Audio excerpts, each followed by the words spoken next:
여러분은 인생에서 가장 행복해야 할 순간에 가장 잔인하게 버려진다면 어떨 것 같습니까? 한 여자는 결혼식 당일 새하얀 웨딩드레스를 입고 신부대기실에 앉아 있었습니다. 고대식 장문이 열리고 사랑하는 남자가 들어와 자신의 손을 잡아줄 거라 믿고 있었죠.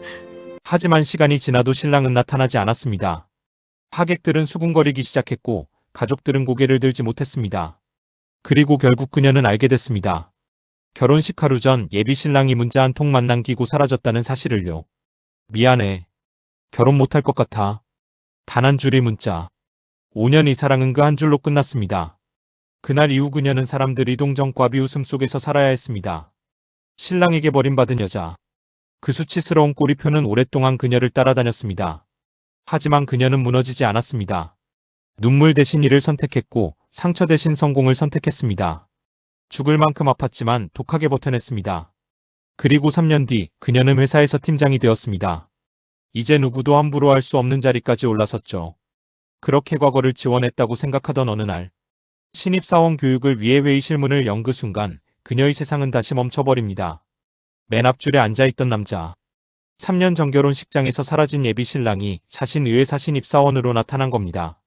가장 비참했던 과거가 눈앞에 다시 나타난 순간 여자는 분노했고 남자는 고개를 들지 못했습니다. 하지만 더 충격적인 건 그 다음이었습니다. 그 남자가 결혼식장에서 사라진 이후 그리고 3년 동안 숨겨온 진실이 밝혀지면서 여자의 상처는 전혀 다른 방향으로 흔들리기 시작합니다. 과연 그녀는 그를 용서할 수 있을까요?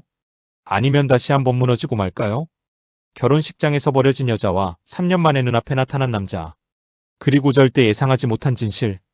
오늘 들려드릴 이야기는 한순간이 배신이 한 사람이 인생을 어떻게 바꾸는지 그리고 상처를 넘어선다는 것이 무엇인지 보여주는 이야기입니다. 끝까지 보시면 여러분도 마지막 장면에서 가슴이 먹먹해질지도 모릅니다. 지금부터 시작합니다. 내 결혼식은 하루 전날 무너졌다. 평생 가장 행복해야 할 날이 내 인생에서 가장 끔찍한 날이 될 줄은 몰랐다. 예식장은 이미 예약되어 있었다.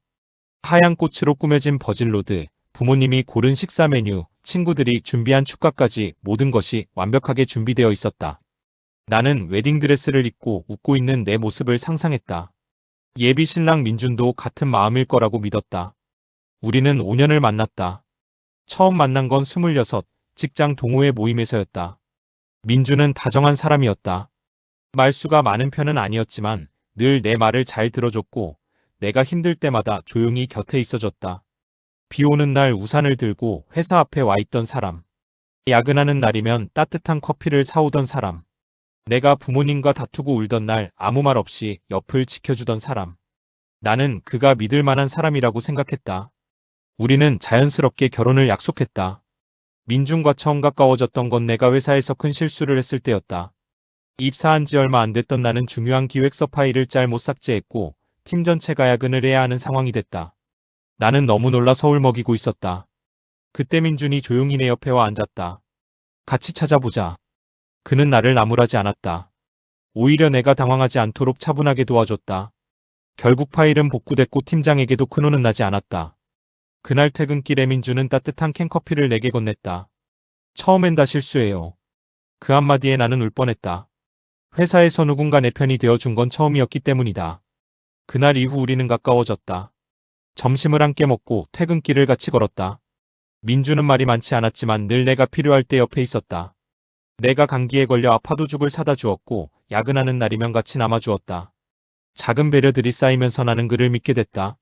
어느 겨울 밤 우리는 회사 근처 포장마차에서 술을 마셨다. 찬바람이 불었지만 포장마차 안은 따뜻했다. 민준은 처음으로 자기 이야기를 했다. 아버지 사업이 망해 집안이 힘들었다는 이야기. 대학도 휴학하며 돈을 벌었다는 이야기. 그 이야기를 들으며 나는 그를 더 이해하게 됐다. 힘든 환경 속에서도 성실하게 버티는 사람이라고 생각했다. 그래서 더 믿었다. 이 사람이라면 끝까지 함께할 수 있겠다고. 민준이 프로포즈하던 날도 기억난다. 화려한 레스토랑도 아니었다. 퇴근 후 한강공원에서 걷다가 그 가작은 반지를 꺼냈다. 평생같이 걷자. 소박한 말이었지만 나는 눈물이 날 만큼 행복했다. 거창한 이벤트보다 그 진심이 좋았다. 나는 망설임 없이 응이라고 대답했다. 그날 집에 돌아와 반지를 보며 오래 웃었다. 드디어 나도 평범한 행복을 갖게 됐다고 생각했다. 그래서 결혼식 전날 문자 한 통은 더 잔인했다. 그 모든 기억이 한순간에 무너졌기 때문이다. 행복했던 기억이 클수록 배신이고 고통도 컸다. 나는 민준을 잃은 게 아니라 내가 믿었던 미래를 잃었다. 그래서 더 아팠다. 양가 상견례도 무난하게 끝났고 신혼집도 계약했다. 나는 처음으로 평범한 행복을 기대했다. 아침에 함께 출근하고 저녁에 함께 밥을 먹고 주말엔 장을 보러 가는 살. 소박하지만 따뜻한 미래를 상상했다.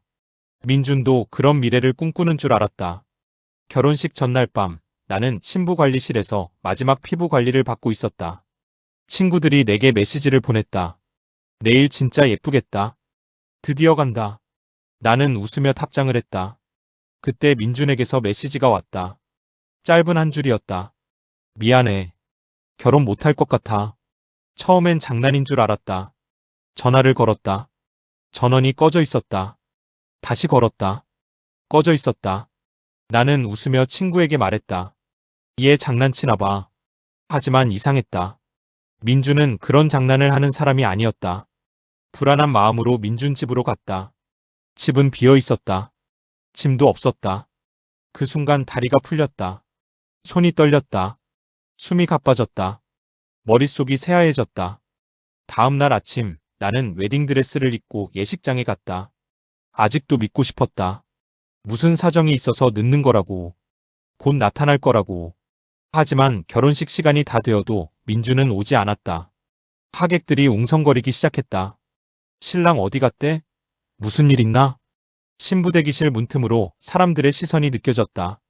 부모님은 아무 말도 하지 못했다. 어머니는 울고 있었고 아버지는 고개를 숙이고 있었다. 나는 드레스를 입은 채 의자에 앉아 있었다. 거울 속 내 모습이 낯설었다. 가장 아름다워야 할 순간에 가장 초라한 표정을 짓고 있었다. 예식은 취소됐다. 친구들은 나를 위로하려 했지만 아무 말도 들리지 않았다. 머릿속엔 한 생각뿐이었다. 왜 하필 오늘인지. 왜 한마디 설명도 없는지. 왜 내가 이런 수치를 당해야 하는지. 나는 신부 대기실에 혼자 남았다. 꽃장식이 화려할수록 더 비참했다. 축하받아야 할 공간이 조롱받는 장소가 된 기분이었다. 그날 이후 나는 모든 연락을 끊었다. 휴대폰을 꺼두고 집 밖으로 나가지 않았다. 회사에도 병가를 냈다. 창문도 열지 않았다. 누구의 시선도 견딜 수 없었다.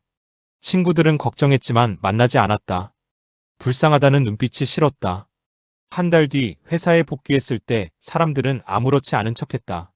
하지만 나는 느낄 수 있었다. 수군거림, 호기심, 동정. 그 시선이 너무 싫었다. 나는 감정을 닫아버렸다. 울지 않았다. 대신 일에 몰두했다. 아침부터 밤까지 일했다. 성과를 냈다. 승진했다. 사람들은 나를 독하다고 했다. 맞는 말이었다. 독해지지 않으면 버틸 수 없었다. 민준에게 버려진 여자가 아니라 성공한 사람이 되고 싶었다. 그게 내가 살아남는 방법이었다. 그렇게 3년이 흘렀다. 나는 마케팅팀 팀장이 됐다. 더 이상 누구에게도 약한 모습을 보이지 않았다. 사람들은 나를 능력 있는 팀장이라고 불렀다. 하지만 마음 한구석엔 늘 상처가 남아 있었다. 그날의 웨딩드레스, 그날의 시선, 그날의 문자 한 줄. 나는 잊었다고 생각했지만 잊지 못했다. 그리고 어느 월요일 아침, 신입사원 교육을 위해 회의실 문을 열었다. 신입사원들이 줄지어 앉아 있었다. 나는 평소처럼 자료를 펼치다 멈췄다. 맨 앞줄에 민준이 앉아 있었다. 3년 전 결혼식장에서 사라진 남자. 그가 내 회사 신입사원으로 나타난 것이다. 숨이 멎는 줄 알았다. 심장이 미친 듯이 뛰었다. 손끝이 차가워졌다. 도망치고 싶었다. 하지만 나는 팀장이었다. 모든 시선이 나를 보고 있었다. 나는 표정을 지웠다. 그리고 말했다. 신입교육 시작하겠습니다. 그 순간 민준과 눈이 마주쳤다. 그의 얼굴도 새하얗게 질려 있었다. 그날 내 과거가 다시 시작됐다. 회의실 안 공기가 순간 멈춘 것 같았다. 내 손에 들린 교육 자료가 미세하게 떨렸다. 맨 앞줄에 앉아있는 민준도 나를 보며 얼어붙어 있었다. 3년 전 내 결혼식장에서 사라진 남자. 내 인생을 가장 처참하게 무너뜨린 사람이 아무렇지 않게 내 앞에 앉아 있었다. 나는 당장 회의실 밖으로 나가고 싶었다. 숨이 막혔다. 심장은 미친 듯이 뛰었다. 하지만 수십 개의 눈이 내 쪽을 보고 있었다. 나는 팀장이었다. 이 자리에서 감정을 드러낼 수 없었다. 나는 입술을 깨물고 표정을 지웠다. 그리고 아무 일도 없다는 듯이 입을 열었다. 신입 교육 시작하겠습니다. 내 목소리는 생각보다 차분했다. 하지만 속은 무너지고 있었다. 민주는 고개를 들지 못했다. 나는 교육 자료를 읽어 내려갔지만 한 줄도 눈에 들어오지 않았다. 머릿속엔 오직 한 생각뿐이었다. 왜 하필 여기인지. 세상에 회사가 얼마나 많은데 왜 하필 내 앞에 나타난 걸까? 하필 내가 겨우 버텨낸 자리에서 왜 다시 나를 흔드는 걸까? 1시간의 교육은 끝나지 않을 것처럼 길었다. 교육이 끝나자 신입사원들이 하나 둘 나갔다. 민주는 마지막까지 자리에 남아 있었다. 나는 짐을 정리하며 차갑게 말했다. 나가세요. 민주는 작게 말했다. 잠깐만 얘기할 수 있을까? 나는 고개도 들지 않고 대답했다. 업무 외대화는 사절합니다. 민주는 한 걸음 다가왔다. 제발 한 번만. 그 말을 듣는 순간 아가치 밀었다. 제발? 3년 전 내가 얼마나 제발하고 싶었는지 알까? 왜 사라졌는지 묻고 싶었고 설명해달라고 빌고 싶었다. 하지만 그는 사라졌고 나는 혼자 무너졌다. 이제 와서 제발이라는 말을 하는 그가 뻔뻔하게 느껴졌다. 나는 민준을 노려보며 말했다. 당신이 내게 할 말은 없어요. 민준은 입술을 깨물었다. 미안해. 나는 웃었다. 그 말하려고 나타난 거예요? 민준은 아무 말도 하지 못했다. 나는 차갑게 말했다. 사과는 됐으니까 앞으로 사적인 말 걸지 마요. 그리고 회의실을 나왔다. 하지만 다리가 후들거렸다. 화장실로 들어가 문을 잠그고 세면대를 붙잡았다. 거울 속 내 얼굴은 새하얗게 질려 있었다. 손이 떨렸다. 3년 동안 애써 묻어둔 기억이 한순간에 되살아났다. 웨딩드레스. 사람들이 수군거림. 신랑이 도망갔다더라. 그 모든 장면이 생생하게 떠올랐다. 나는 심호흡을 했다. 겨우 진정하고 밖으로 나왔다. 하지만 그날 하루 내내 민준이 얼굴이 머릿속을 떠나지 않았다.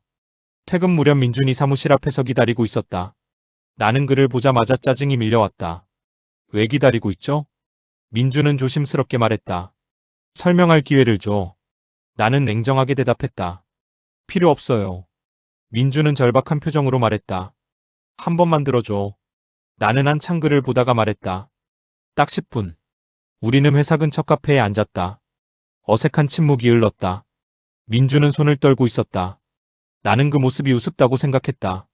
내가 무너질 땐 없던 사람이 이제 와서 긴장하는 모습이. 민준이 입을 열었다. 정말 미안해.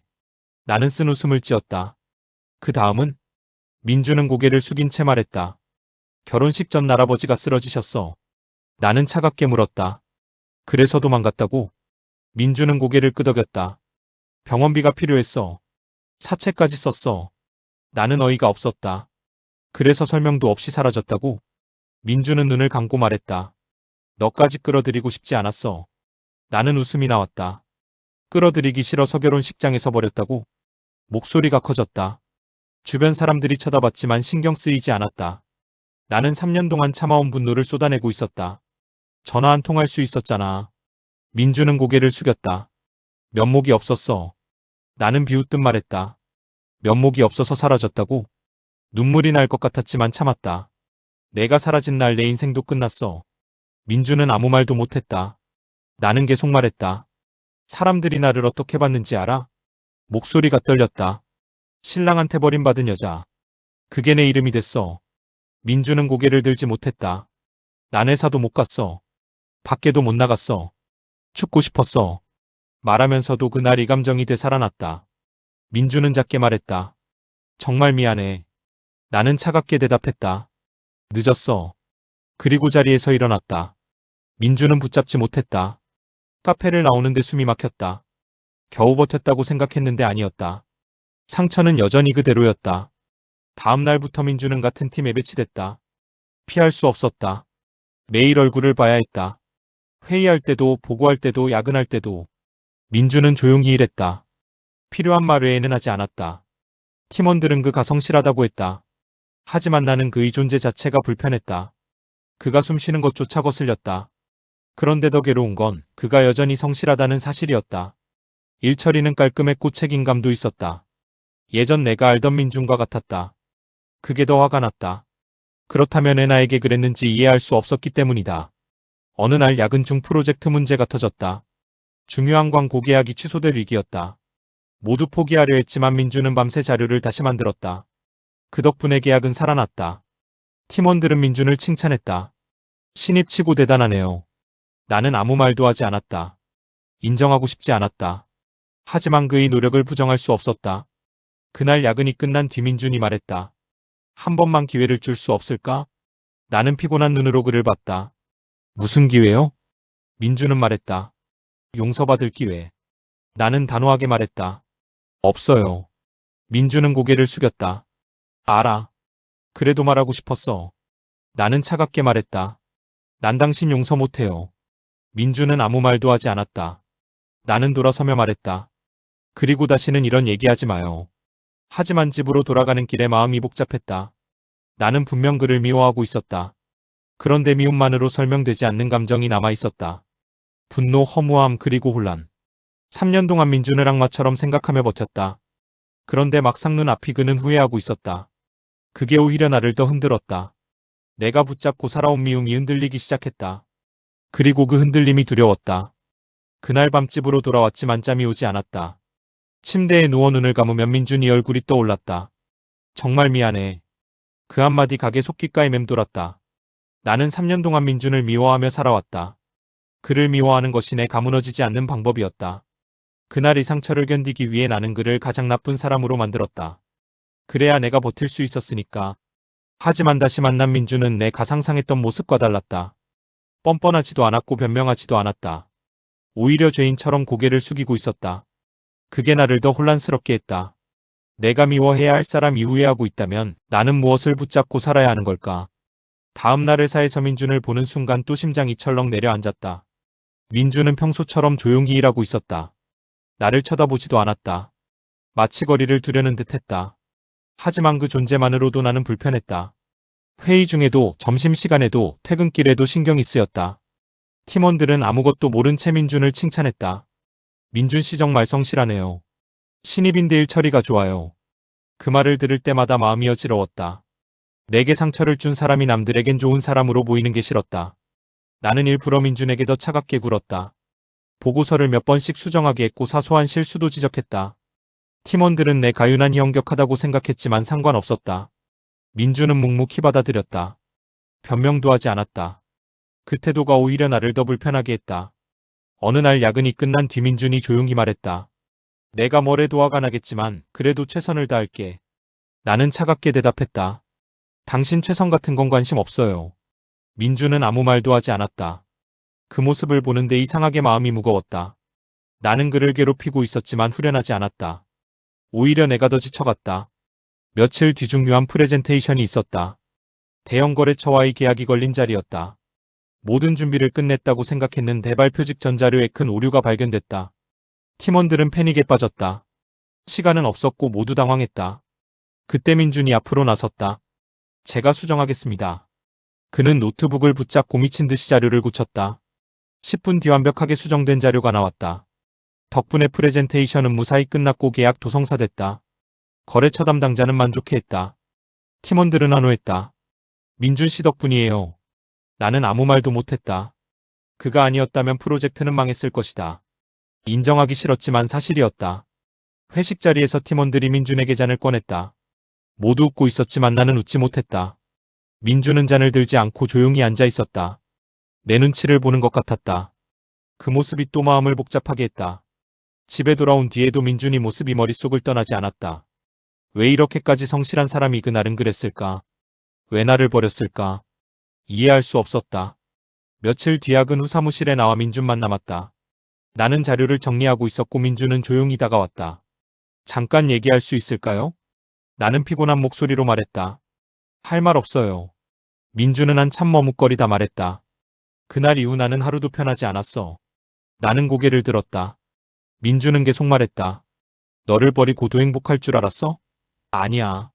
매일 후회했어. 나는 비웃듯 말했다. 후회했다고 끝나는 게 아니잖아. 민준은 고개를 끄덕였다. 맞아. 그래서 이렇게라도 사과하고 싶었어. 나는 참았던 감정을 터뜨렸다. 사과? 목소리가 떨렸다. 당신이 사라진 날 내가 어땠는지 알아? 민준은 말이 없었다. 나는 울컥해서 말을 이어갔다. 웨딩드레스 입고 혼자 남겨졌어. 사람들이 수군거리고 부모님은 고개도 못 들었어. 눈물이 맺혔다. 난 죽고 싶었어. 민주는 고개를 숙인 채 울고 있었다. 하지만 나는 멈출 수 없었다. 그날 이후 사람들이 날 불쌍하게 봤어. 나는 망가졌어. 민주는 작게 말했다. 알아. 나는 소리쳤다. 몰라. 사무실이 울릴 정도로 크게 외쳤다. 당신은 몰라. 그 고통은 당한 사람만 알아. 숨이 차올랐다.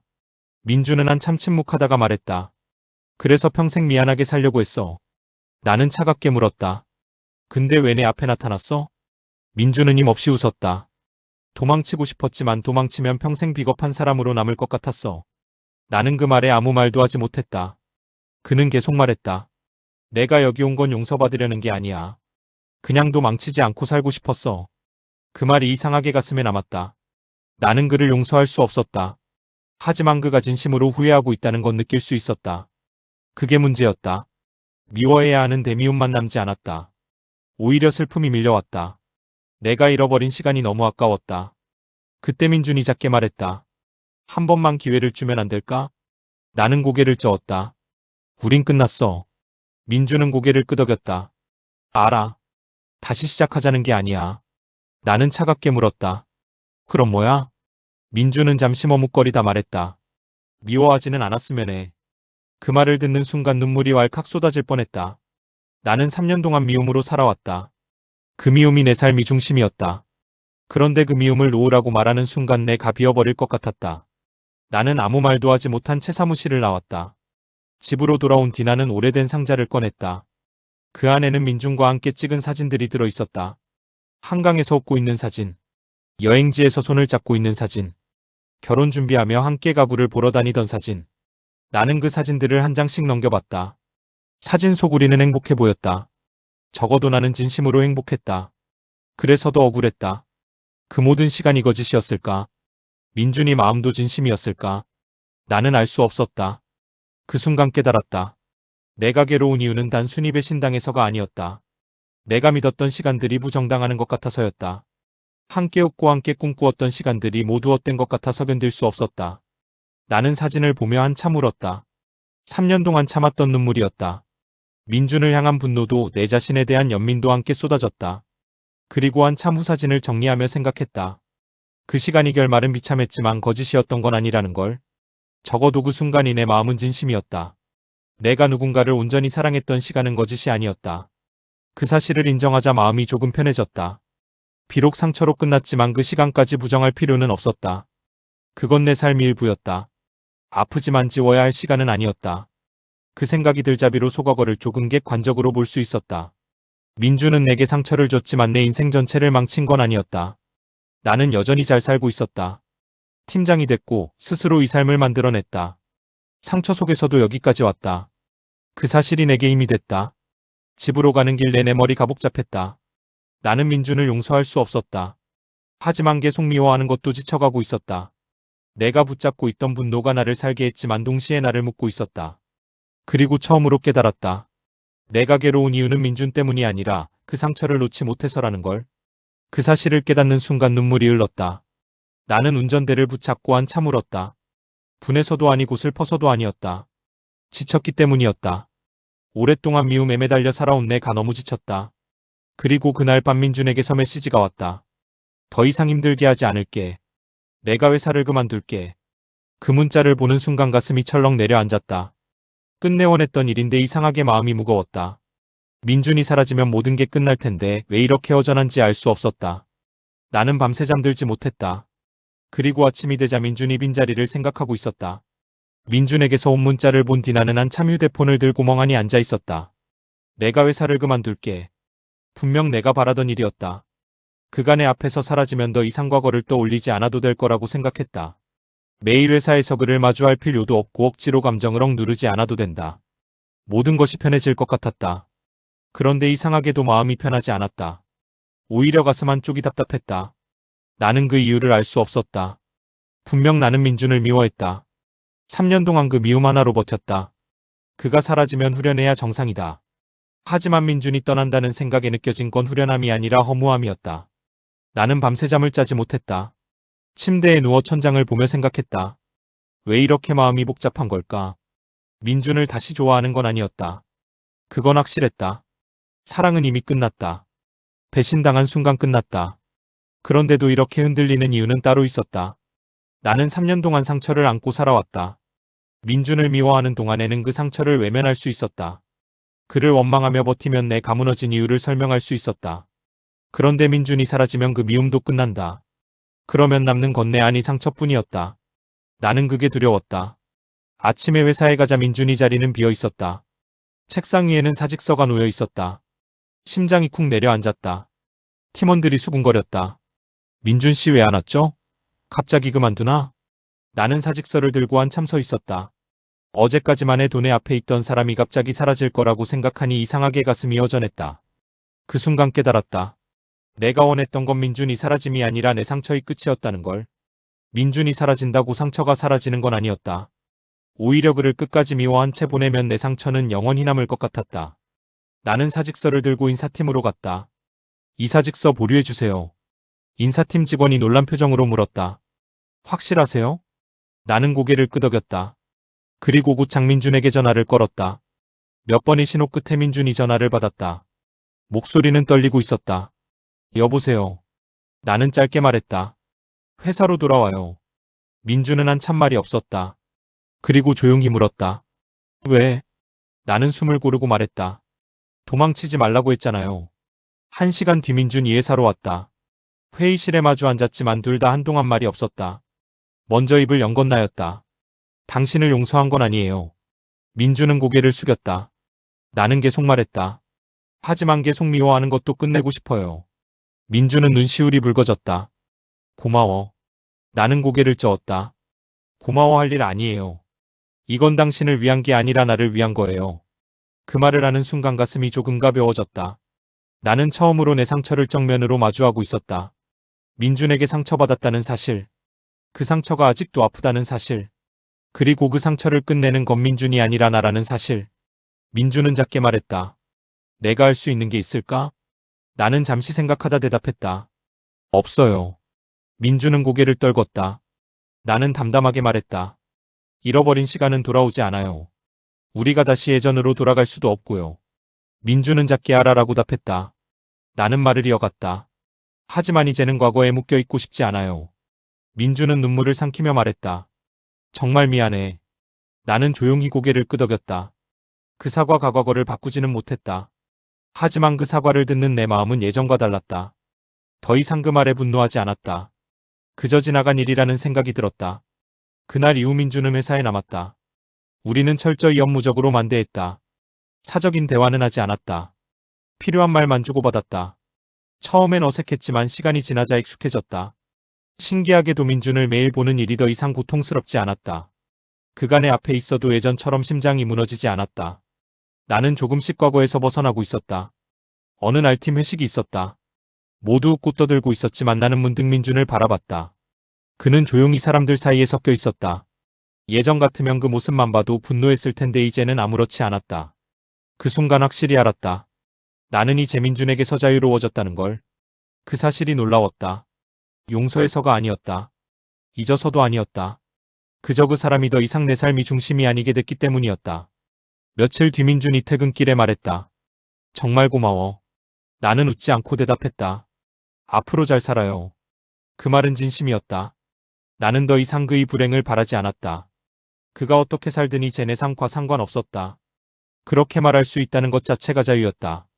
그날 집으로 돌아오는 길에 나는 문득 3년 전이 나를 떠올렸다. 웨딩드레스를 입고 신부 대기실에 혼자 앉아 울던 나.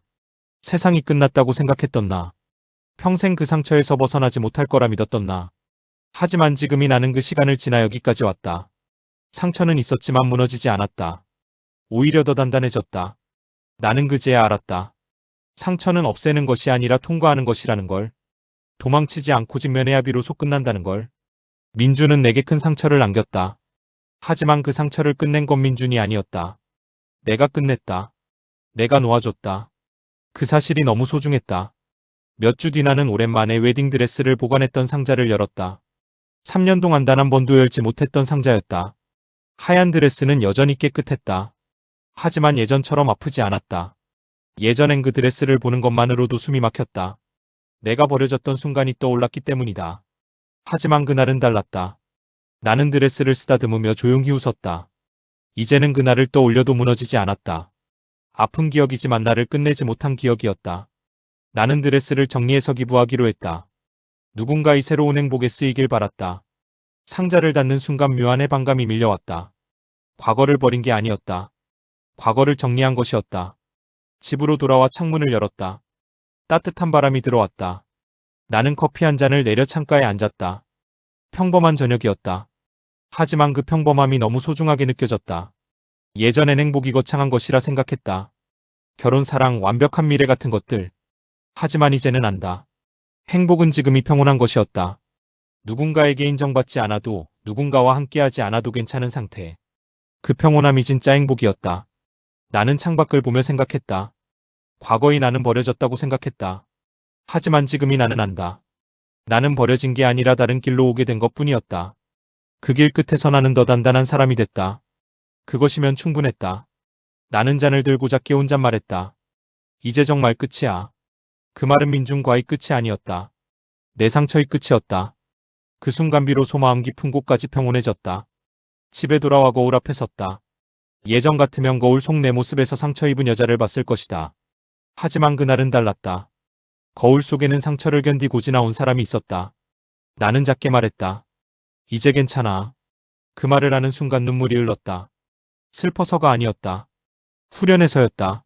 오랫동안 나를 붙잡고 있던 아픔이 비로소 끝난 것 같았다. 그 후 나는 조금씩 삶을 즐기기 시작했다. 주말에 산책을 하고 친구들을 만나고 여행을 갔다. 예전엔 상상도 못했던 평범한 행복이었다. 그리고 깨달았다. 행복은 누군가가 주는 게 아니었다. 내가 허락해야 오는 것이었다. 나는 과거 때문에 내 행복을 막고 있었다. 하지만 이제는 아니었다. 어느 봄날을 사옥상에서 바람을 맞으며 하늘을 보았다. 3년 전에는 세상이 무너진 줄 알았다. 하지만 세상은 끝나지 않았다. 삶은 계속되었다. 그리고 나는 살아냈다. 그 사실만으로도 충분했다. 나는 미소 지었다. 그리고 마음속으로 말했다. 나를 아프게 한 과거보다 앞으로 살아갈 내 삶이 더 중요하다. 그 순간 나는 완전히 자유로워졌다.